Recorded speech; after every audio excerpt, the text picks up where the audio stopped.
Welcome to Small Insight, Big Impact, where we explore how small actions can create waves of change.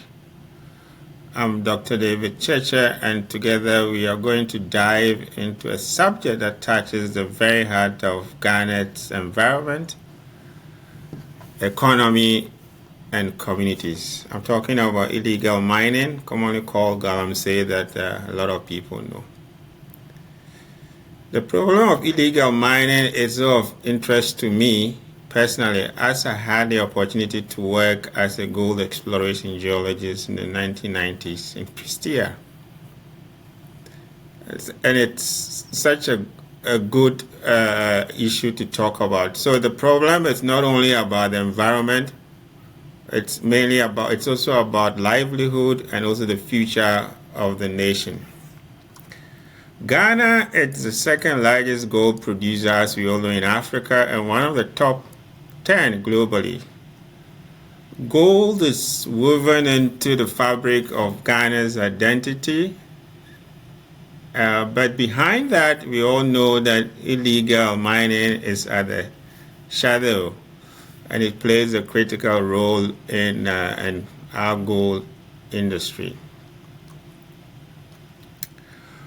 So, I just want to put a human face to this issue, which we all know. It's like we all know the Pra River, among other rivers, where currently turbidity levels are so high.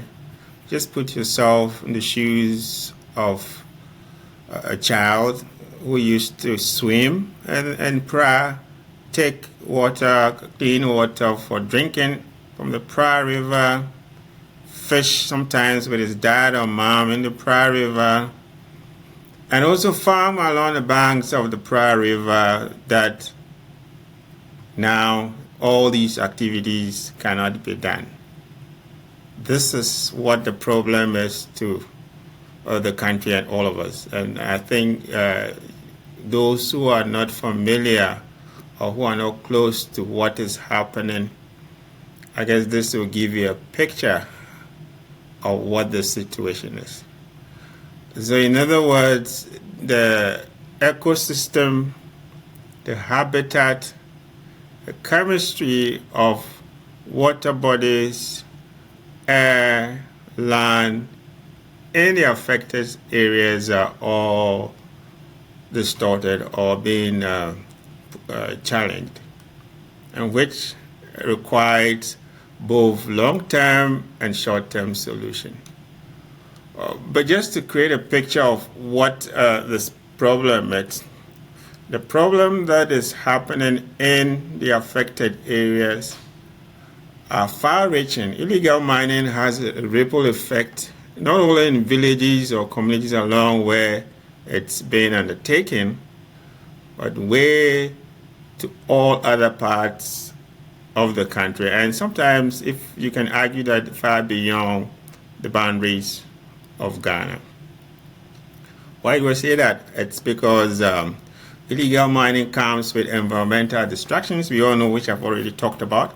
The pollution of water bodies, soil, and also air pollution taking place mainly from heavy metal, cyanide, arsenic, mercury, and also the public health aspect of it, which we are seeing, cancer cases and other medical issues, respiratory problems that are being reported in some healthcare facilities across the country. There's also an economic downside of all this, where government get to lose on taxes or royalties that are due, because of what is being done illegally. Not to talk about the social side of things. Most of these areas experience conflicts between miners and communities, and also the recent increase in security cases that are being reported across the country in one way or the other can be attributed to the current problem. And underlying all this is the erosion of trust between the different stakeholders or actors in the affected areas and beyond. sometimes it's kind of mind-boggling to see or to know that there is a general consensus about the problem, but then we have some parties or other people still doing illegal mining. The question then is, with all the ripple effects that we all know about illegal mining, why do people still engage in illegal mining? Well, for many, it's just survival. They just want to survive and put a daily bread on the table for their families, and sometimes also have the basic necessities of life, because there are no formal jobs to secure. So they see the illegal mining area as the only avenue to get some money to be able to take care of their families. So that's mainly the reason. And societies, as we find them, there will never be a perfect society, as we all know. So we will always have some people who will not do, even though knowing what is right, will not do what is right. So that is part of society fabric. Yeah, so now I move on to the main points that I want to share with you on this special episode, which are my points regarding how I think we should be addressing this issue. This is not to downplay what has already been done. So first of all, I want to acknowledge the fact that the government is doing the right thing by taking a systems approach to this problem, meaning they try to understand the different sectors and components of the problem, and based on those analysis and insight, use that to inform policy and also actions. So that's one thing. And with systems approach to issues, it takes time. So I think those who are engaged in that journey or that process will understand that. And then the second thing I also want to applaud the government for, it's the action that they've taken to seize excavators and also try to stop that coming in without a due registration or due approval. Those are major steps in the right direction. And then the third point is the establishment of NIMOS and also its follow-up actions in terms of arresting and detaining, where possible, people that have been engaged in illegal mining at the field level and also at the funding level. So those are key actions that I think it's worth acknowledging and celebrating. The last one is the blue guards that they call them, that are more or less the foot soldiers in the field trying to help address the problem. So these are in my view, good actions that are being taken to address the problem. That said, I must say there are a couple of gaps that I need to highlight, because one, it's the messaging that it's been done. I listened to the president's consultation meeting with stakeholders, and one thing that came across clearly to me, it's a lot of people in the country don't really know what is going on. So there should be a way of messaging, providing message on this issue to different audience in different places. So that's one thing that I found, and I think one of the participants actually raised this as an issue. So I think that's one thing that will have to be looked at critically. The other thing it's the long-term strategy that is in place to address this situation. We all know, addressing of illegal mining, it's a long-term assignment. As much as you have short-term emergency type of actions, the main goal or the overall process takes time. So I think what I also picked up is I don't seem to see, if there is, that's fine, but like a clear strategic plan that will guide the whole actions of the current government and future governments. I'll go in a few minutes to sort of state what I'm proposing.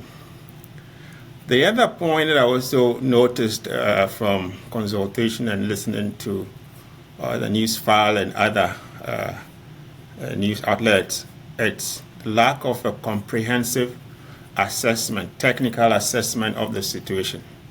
Yes, we have reports of our water bodies, the different lakes, CSIR, EPA, and other bodies have done studies. But I think a comprehensive one-stop information and assessment database or platform, in my opinion, is lacking. And I see this illegal mining as an opportunity for the government and other stakeholders to develop such a comprehensive assessment. And I'll get back to that in my proposed actions. The next, it's also community engagement. The Blue Guards, I think they are doing a great job, but it would be helpful to find a way of engaging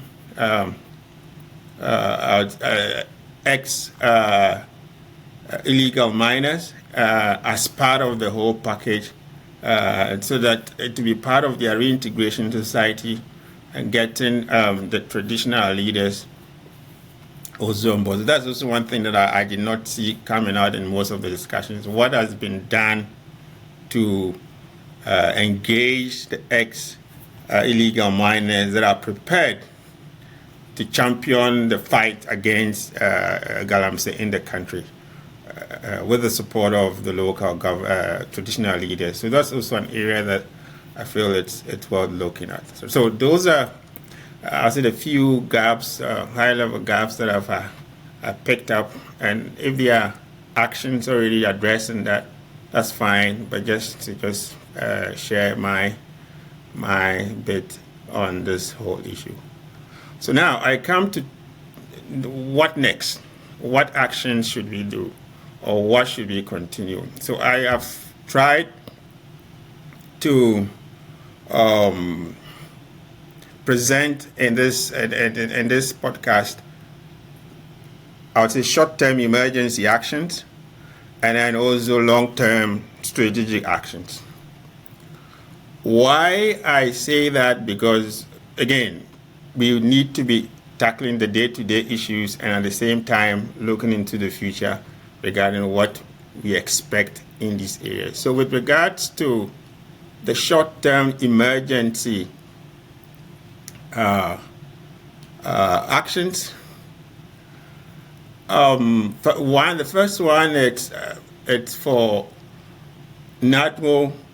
I don't know if it's already there, but to display their operational plan. If I use display, so I'm not sure whether it's already there, but if it's not, they have to develop an operational plan and display it real time, so that people get to see what they're actually doing and reporting against. So that will be very helpful, and that will be a tool to educate the public on their actions. So that's one thing.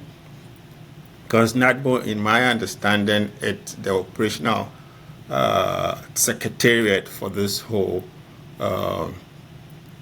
action. So that's one. The second point, which I should have been the first, but the second point, it's to classify all watersheds and water catchments in the country as per the level of risk regarding illegal mining. I know there's some work that has already been done, but it would be good to have a comprehensive classification of all this, the watersheds and water bodies. And I just want to make a point here that in terms of area base, it would be good my suggestion is to use a watershed catchment base, because every catchment, every watershed is unique with its ecosystem, type of water and also land soil properties. So we treat each catchment and each each watershed separately. So based on that risk classification for the different watersheds and catchments, then the catchments and the watersheds that have high risk, those are the areas that I think that emergency should be declared for those areas. So like you have watershed or water catchment based emergency declarations, and with those declarations will come a clear a clear operation procedure, SOP, standard operation procedure, to be able to address issues within those catchments. And we all know with an emergency response, you need to have your logistics and then your supply chains and other things. So when you declare that, you cordon those areas and make sure you have a clear approach to assessing and then doing things in that defined area that you've identified. And then you review the other classification based on the assessments that you've done to either upgrade or degrade the level of severity that you've assigned to do. So that's very important, and that will guide, I would say, the actions of NAMOs in terms of where they have to go, how they have to go, and then what they have to do in those specific areas. And with the dashboard, the operational dashboard that I talked about, NAMOs will be spitting out on this dashboard the progress that has been done so that people can go and then check or maybe see what has been done in real time as they go. Maybe this is already the practice, but it's good to point it out at this stage. The other thing, short-term intervention, is to also take steps to improve all the water treatment systems that we have across the country where possible, given the level of turbidity and other pollutants that are coming in. And here I would suggest, looking at the option of activated carbon based treatment filters for the different water schemes, and also making them available, the small units available, so that households can have access to them and use them for their household water treatment as a stopgap or emergency type of intervention.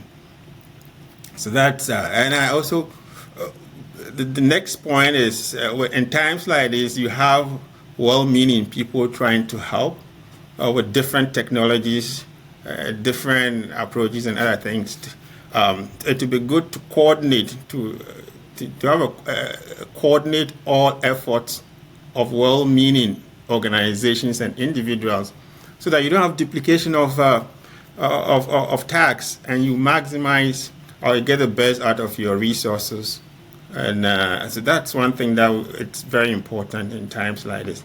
I think today yesterday I watched Newsfile, and there was an issue about a type of technology that the EPA wants to use to treat water. Again, this is where this action will fall into. This will be looked at critically by experts, and then the best appropriate solution chosen for the situation. So that's a key local task. I would say emergency task that has to be done.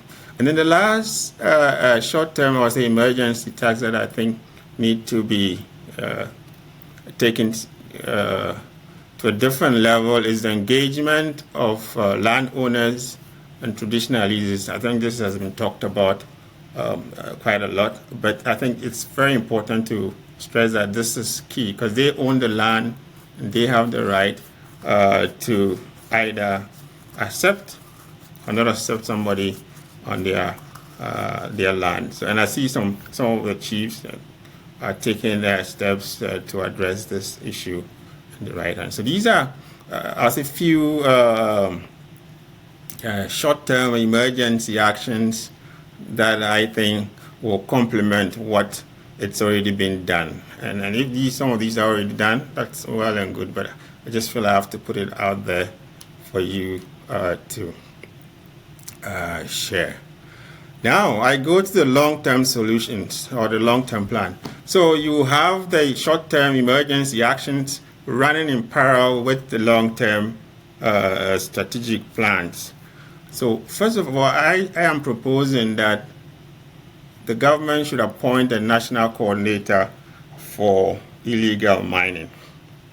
And this person should be a seasoned, well-experienced strategist who understands the context well and has documented experience with regards to how to turn national crisis around. So that's and the reason for having that national coordinator is to elevate or strategically position the issue that we all agree that it is a problem, and position it in a way that gives it priority, and then allow the sector ministers to also deal with other pressing issues and their responsibilities. So this person will have, hopefully, the support of the current government and also the opposition to be able to carry his or her work. So that's one thing. And then I'm also proposing that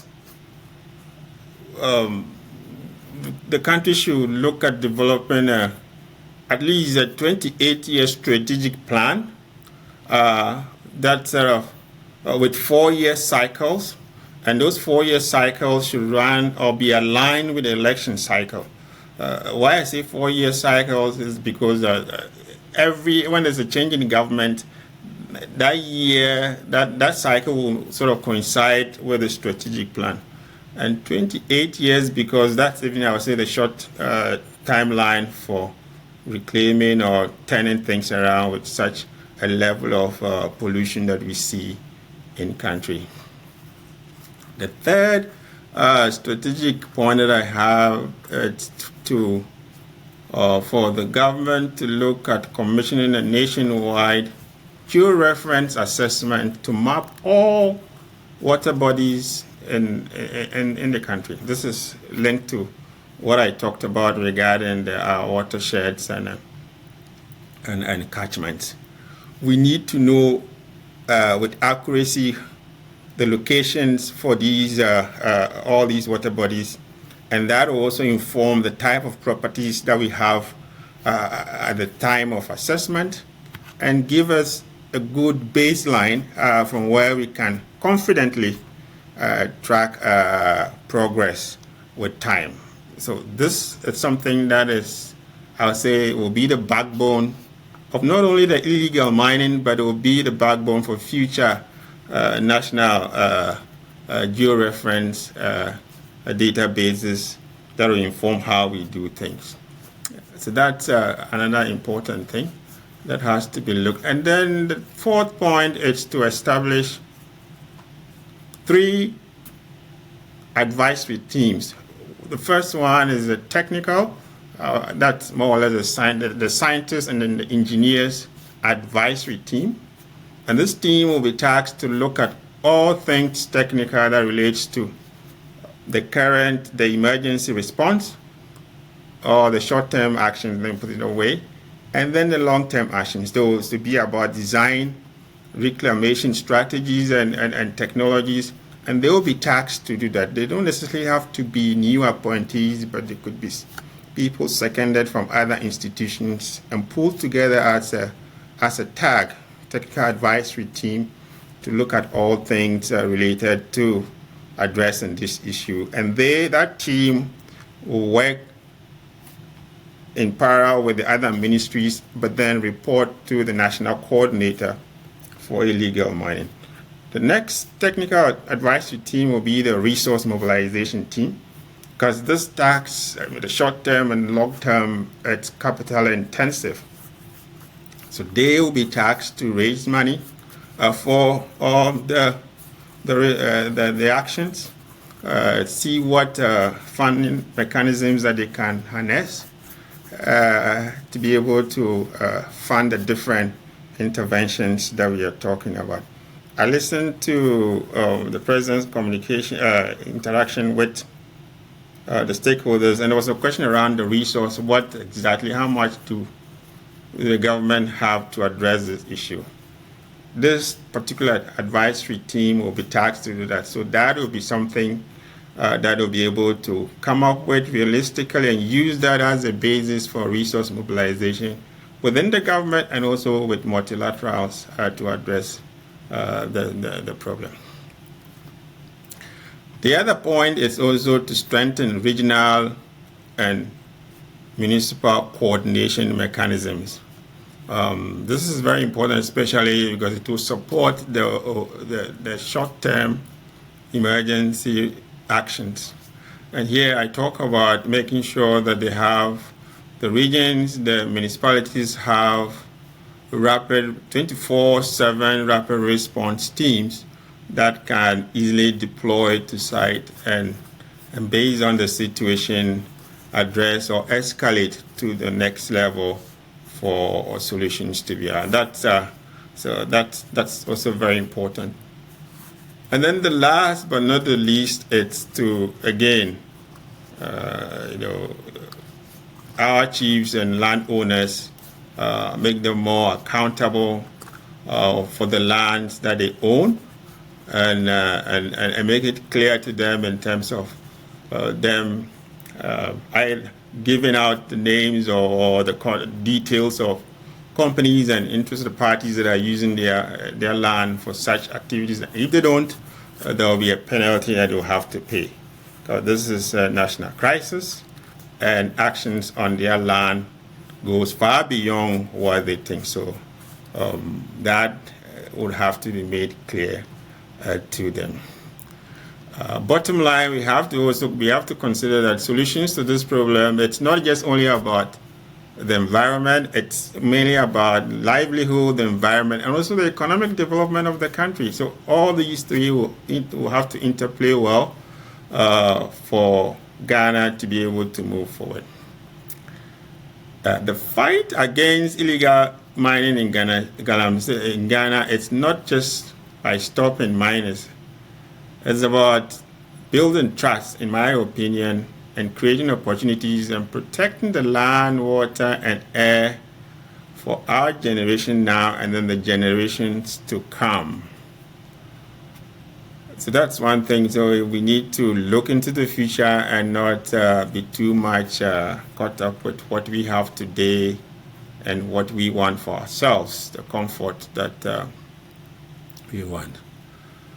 So these are the points that I have to share with you today.